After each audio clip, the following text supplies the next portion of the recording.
বর্তমান সময়ে টিকটকের পাশাপাশি বিভিন্ন প্ল্যাটফর্মে কিন্তু এই ধরনের এআই রিলসগুলো অনেকটাই ট্রেন্ডিং আছে। তো এইগুলো কিভাবে এডিটিং করবেন সেটাই ভিডিওতে দেখাবো, চলুন শুরু করা যাক।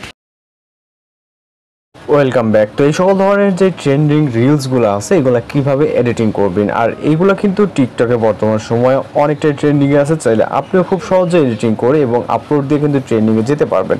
তো এইগুলা জেনারেট করা বা এডিটিং করা খুবই ইজি। জাস্ট আপনি আপনার ফোন থেকে টিকটক অফিসিয়াল যে অ্যাপ্লিকেশনটা আছে, যেটা প্লে স্টোরে অ্যাভেলেবেল, জাস্ট ওটাকে ইনস্টল করে নেবেন। আমি কিন্তু টিকটক অ্যাপ্লিকেশনটিকে ওপেন করার সাথে সাথে দেখতে পাচ্ছেন যে এই যে রিলসটা আমরা যেটাকে এডিটিং করতে যাচ্ছি সেটা কিন্তু আমাদের এখানে অলরেডি কিন্তু প্লে হয়ে গেছে, মানে সামনে চলে আসছে ফর ইউ পেজে। ওকে, আমরা নিচে স্ক্রল করলে নিচেও দেখতে পাচ্ছি একই ধরনের ভিডিও। ওকে, তো এই ভিডিওটি যেহেতু বর্তমানে ট্রেন্ডিং, সো এই ধরনের ভিডিওগুলো কিন্তু ফর ইউ পেজে দেখা যায়। আর এইটা কিন্তু 1.1 মিলিয়নের উপরে বেশি ভিডিও তৈরি করা হয়েছে, যেটা আমরা কিন্তু এখানে দেখতে পাচ্ছি।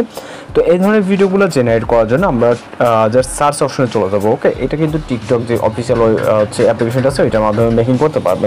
তো এইখানে জাস্ট সার্চ অপশনে যাওয়ার পর আমরা সার্চ করবো এআই। ওকে, জাস্ট এআই, MERMAID। ওকে, দেন ফিল্টার।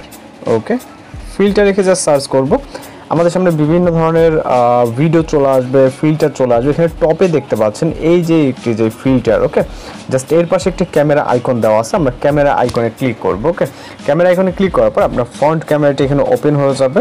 দেন আমার কিন্তু অলরেডি ফ্রন্ট ক্যামেরাটা ওপেন হয়ে গেছে। তো আমরা যদি এখানে ফটো দ্বারা ভিডিওটাকে জেনারেট করবে জন্য এই যে উপরে যে ফটোগুলো শো করতেছে এই ভিডিও থেকে আপনার যদি এখানে থাকে সেক্ষেত্রে এখান থেকে সিলেক্ট করতে পারেন, অথবা গ্যালারি অপশনে ক্লিক করে এখান থেকে আপনি চাইলে যে কোনো একটি পিকচার সিলেক্ট করতে পারেন যেই পিকচারটির দ্বারা এরকম ভিডিও মেক করতে যাচ্ছেন। ওকে, তো আমি জাস্ট এই পিকচারটিকে সিলেক্ট করে দিচ্ছি। দেওয়ার পর এখান থেকে দেখতে পাবেন আমাদের পিকচারটি জাস্ট এই পেজে চলে আসার পর এখানে লোডিং নিবে। ওকে, ইয়োর ইফেক্ট ইজ জেনারেটিং। তো জাস্ট এখানে দেখতে পাচ্ছেন আমাদের পার্সেন্টেজ কাউন্ট হচ্ছে। ওকে, এই যে পার্সেন্টেজটি কাউন্ট হচ্ছে, এখানে খুব বেশিক্ষণ সময় লাগবে না। আর যদি আপনার সময় লাগে তাহলে জেনারেটিং ইন ড্রাফটসে সেভ করে রাখবেন, তাহলে কিন্তু আমাদের এটা সেভ হয়ে যাবে। ওকে, জাস্ট ওয়েট করার পর আপনি আপনার প্রোফাইলে এটাকে দেখতে পারবেন। তো এইভাবে খুব সহজে আপনি এই ধরনের ভিডিওগুলোকে এডিটিং করে নিতে পারবেন।